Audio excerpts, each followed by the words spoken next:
Pakistan, Afghanistan, Syria, নিশ্চয়ই ম্যাপে জানেন কোথায় কোথায় কোন কোন দেশ রয়েছে, নামও নিশ্চয়ই জানেন। না জানলে আজকে আরও জেনে নিন। পাকিস্তান, আফগানিস্তান, সিরিয়া উগ্র মৌলবাদকে পাথেয় করে, উগ্র মৌলবাদকে তাদের রাস্তা মনে করে হাঁটতে শুরু করেছে। আজ পাকিস্তানের অবস্থা জানেন, একটা রুটি পাওয়ার জন্য, দুবেলা দুমুঠো খাবার পাওয়ার জন্য তারা লাইনে দাঁড়াচ্ছেন। কেউ বন্দুকের গুলি খাচ্ছেন, কেউ মার খাচ্ছেন, কেউ নিজেদের মধ্যেই মারামারি করে মারা যাচ্ছে। পাকিস্তানের ছবি আজকে কেন বলছি? কারণ বাংলাদেশের ভবিতব্য এটাই, ভবিষ্যৎ এটাই। আমার প্রিয় দর্শক, এই মুহূর্তে সকাল 8টায় যারা চায়ের কাপে চুমুক দিচ্ছেন আর যারা এই মুহূর্তে সন্তু পানকে এবং তনয়াকে শুনতে পাচ্ছেন, তারা 8 ঘন্টা চুপচাপ টিভির সামনে বসে থাকুন আর বোঝার চেষ্টা করুন বাংলাদেশের সঙ্গে এই বাংলার কি কি স্বার্থ জড়িয়ে রয়েছে। বাংলাদেশে এই মুহূর্তে ভিসা ছাড়া বিভিন্ন জায়গা থেকে, পাকিস্তান থেকে, বিভিন্ন জায়গা থেকে প্রচুর জঙ্গি আসছে, সেই খবর সামনে আসছে। এবং আমাদের এই বাংলায় 72 জায়গায় এখনো কাঁটাতার নেই।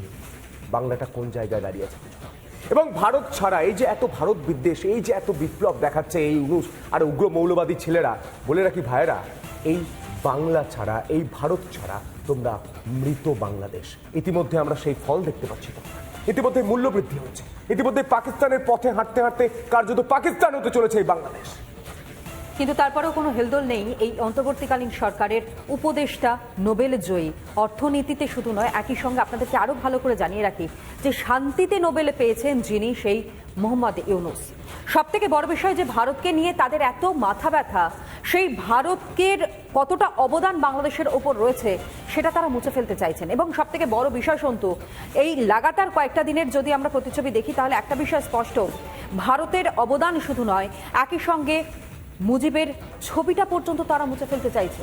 নোট থেকে হোক, পাঠ্য বই থেকে হোক, কার্যত যে স্বাধীনতা আন্দোলন শেখানো হয়েছে, দেশ যেভাবে স্বাধীন হয়েছে, সেই ইতিহাসটুকুনি পর্যন্ত পাল্টে দিতে চাইছে এই ইউনূস সরকার।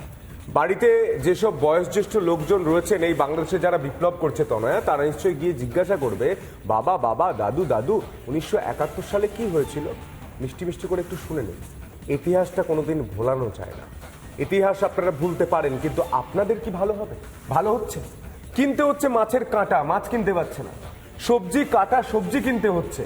যদি ভারত একবার বর্ডারটা বন্ধ করে দেয়, যদি রপ্তানি বন্ধ করে দেয়, এত সহজে করা যায় না। তাহলে আমরা জানি বিভিন্ন স্বাক্ষর, মৌ স্বাক্ষর, হাসিনা থাকাকালীন স্বাক্ষর রয়েছে, বিভিন্ন চুক্তি রয়েছে। সেই চুক্তি অনুযায়ী খাদ্য শস্য থেকে শুরু করে এখন রেল থেকে শুরু করে বিভিন্ন সাহায্য আমাদের এখনো চালিয়ে যেতে হচ্ছে, কারণ এটা আন্তর্জাতিক বিষয়, এটার সিগনেচার রয়েছে। কিন্তু সেই জায়গা থেকে যদি আমরা দেখি সনাতনী হিন্দুদের দিনের পর দিন অত্যাচার করা হচ্ছে এবং ভারতকে কার্যত এই বাংলা জুড়ে এই এই এই যে যারা সন্ত্রাসবাদী রয়েছে, যারা জঙ্গি রয়েছে, যাদেরকে জেল থেকে ছেড়ে দেওয়া হচ্ছে, তাদেরকে ছেড়ে দেওয়া হচ্ছে, তাহলে তো ভারত চুপ করে বসে থাকবে না। আমরা আলোচনায় আজ যাবো। তোমায় যারা উপস্থিত রয়েছেন প্রথমে তাদের সঙ্গে পরিচয় পর্ব সারি। আমাদের সঙ্গে রয়েছেন রাজাগোপাল ধর চক্রবর্তী, আন্তর্জাতিক সম্পর্ক বিশেষজ্ঞ। আজকের এই আলোচনা আপনাকে স্বাগত জানাই। আমাদের সঙ্গে রয়েছেন দেবাশিস ঘোষ, রাজনৈতিক বিশ্লেষক। আপনাকেও স্বাগত জানাই আজকের এই আলোচনায়।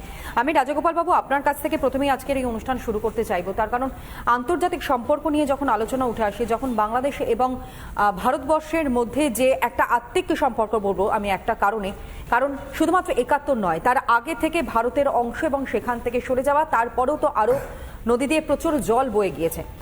এই সমস্ত ঘটনার প্রেক্ষিতে দাঁড়িয়ে, লাগাতার যে ঘটনাগুলো ঘটছে তার প্রেক্ষিতে দাঁড়িয়ে ভারতকে নিয়ে এদের এত মাথা ব্যথা কেন? শুধুমাত্র এই মৌলবাদী অথবা পাকিস্তান অথবা কোনো ইসলামিক স্টেট যেগুলো রয়েছে, যারা সন্ত্রাসকে মদত দেয়, তাদের মদত করবার জন্যই কি? হ্যাঁ, দেখুন, ব্যাপারটা হচ্ছে খুব সহজ। যেখানেই দেখা গেছে যে ইসলামের একটা সংখ্যাগুরু অবস্থায় আছে, তারা জোর করে অন্য ধর্মের মানুষদের উপরে চাপিয়ে দেয়। এবং ইসলামের ভিতরেও নানান ভাগ আছে। বাংলাদেশে আমরা জানি যে অধিকাংশ হচ্ছে সুন্নি সম্প্রদায়ের।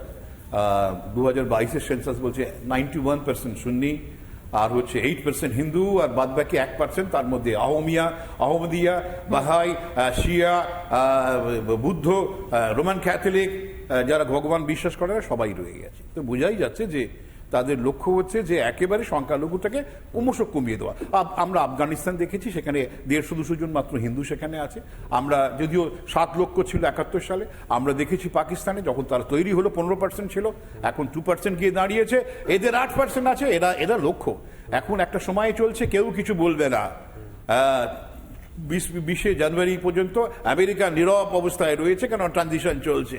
এখন হিন্দু নিধন করে দাও, 8টাকে 5% নিয়ে আসো, এইটাই লক্ষ্য। যার ফলে ইউনূসের চোখের সামনে, কেন ওনার মদতেই হচ্ছে, উনি এর অংশীদার, কেন উনি জানেন নির্বাচন যখন হবে উনিও হয়তো প্রার্থী হিসেবে চুপ করে দেখবে। ভারতও দেখছে, আমাদের যারা মানুষ ওপার বাংলা থেকে এপার বাংলায় এসেছেন, মার খেয়ে এসেছেন, তারাও একেবারে মনে করছে কি হচ্ছে, এটা তো আভ্যন্তরীণ ব্যাপার, আমরা কি করতে পারি, এইসবই তারাই বলছে। সুতরাং এটাই হচ্ছে লজ্জা, দুঃখ। এই নিয়ে আমি বিশেষ কিছু বলার নেই। আমি দেবাশিসদার কাছে আসবো, আপনার কাছে অবশ্যই আসবো। দেবাশিসদা, আমি অনেক ফেসবুকে দেখছিলাম, সোশ্যাল মিডিয়ায় লেখা হচ্ছে যে আমার দাদুর একখানা দেশ ছিল, একটা টুল নিয়ে এই সব নিয়ে চলে এসেছিল। আমরা 1971-এ যখন এই ঘটনা ঘটছে, আমরা তো তখন ছিলাম না, কিন্তু আমাদের সেই সাবজেক্টটা পড়ার জন্য আমরা যখন স্টাডি করতে যাচ্ছি, দেখতে পাচ্ছি ট্রেন আসতো, কিন্তু ট্রেনে শুধু রক্ত আসতো আর মৃতদেহ আসতো। সেই ছবিগুলো দেখার পরেও হিন্দু সনাতনীদের নিধন হচ্ছে বাংলাদেশে, কিছু সেকুলার, কিছু যারা বলে না না সেকুলারিজম কিছু বলা যাবে না, তারা চুপ করে বসে আছে। অথচ কোথায় গাজায় কিছু হলে সঙ্গে সঙ্গে মোমবাতি নিয়ে নেমে পড়ে। আমি কাউকে অপমান করছি না, আমি একটা প্রশ্ন জানতে চাই, এই সনাতনী হিন্দুরা কি ভুল করেছে? তাদের সব জায়গায় মার খেতে হবে, সব জায়গায় তাদের দেওয়ালে পিঠটা থেকে যাবে কেন? না, আমি তোমার একটা জায়গায় একটুখানি আপত্তি জানাবো, যে আমি এখনো আজ অব্দি বুঝে উঠতে পারিনি এই হিন্দু আর সনাতনী হিন্দুর ডিফারেন্সটা কি, আমি জানি না।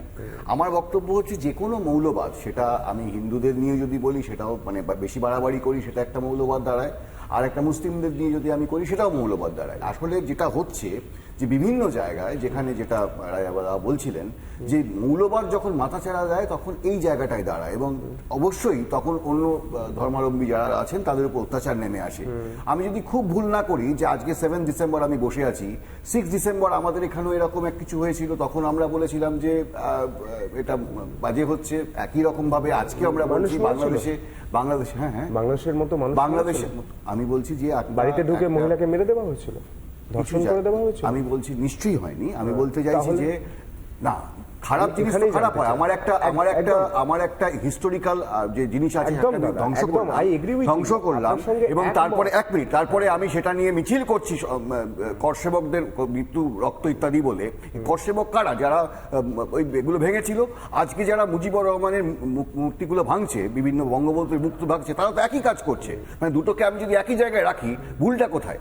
আমার বক্তব্য হচ্ছে একদম ইতিহাস পাল্টে দেওয়ার চেষ্টা হচ্ছে, এবং মৌলবাদ যেখানে চালা দেবে সেই দেশটার শেষ হয়ে যাওয়ার একটা সম্ভাবনা আছে। আজকে রায়টাও আপনি মানছেন না কার্যত? না, আমি সুপ্রিম কোর্টের রায় এরকম যেটা ছিল, আমি এক মিনিট দেবাশিস দা, আমি মোহাম্মদ সেলিমের একটা পোস্ট দেখছিলাম ফেসবুকে, সুপ্রিম কোর্টের রায়টাকে বিভিন্ন চ্যানেলকে বা বিভিন্ন জায়গায় বিকৃত করা হচ্ছে। আমি আবার বলছি, সুপ্রিম কোর্টের রায় যেটা ছিল, ওখানে একটা হিস্টোরিক্যাল জিনিস ছিল, যেটা তার পাশে একটা মসজিদ হওয়ারও কথা ছিল।